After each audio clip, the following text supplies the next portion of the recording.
মৃত ব্যক্তির নামে কুরবানি দেওয়া যাবে কি? আমাকে অনেকে প্রশ্ন করেছেন, হুজুর আমার মা বাবা দুইজন পৃথিবীতে নাই, তারা কবরে শায়িত হয়ে গেছেন, এখন আমার ইচ্ছা হচ্ছে তাদের নামে আমি কুরবানি দিব, এটা কতটুকু গ্রান্টেড? দেখেন, আল্লাহ রাসূল সাল্লাল্লাহু আলাইহি ওয়াসাল্লামের একজন জলিল কদর সাহাবী, বিশ্বনবীর কন্যার জামাতা হযরত আলী রাদিয়াল্লাহু তাআলা আনহু, একটা রিওয়ায়াতে এমন আসছে হযরত আলী রাদিয়াল্লাহু তাআলা আনহু বিশ্বনবীর নামে কুরবানি দিয়েছিলেন।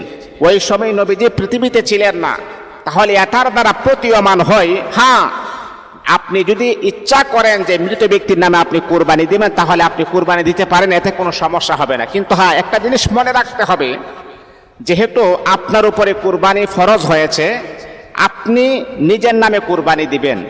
তারপর যদি মনে চাই না আমি ইসালে সওয়াবের জন্য আমার মা বাবার নামে আমি কুরবানি দিব, তাহলে তাদের নামে আপনি কুরবানি দিতে পারেন। কিন্তু আপনার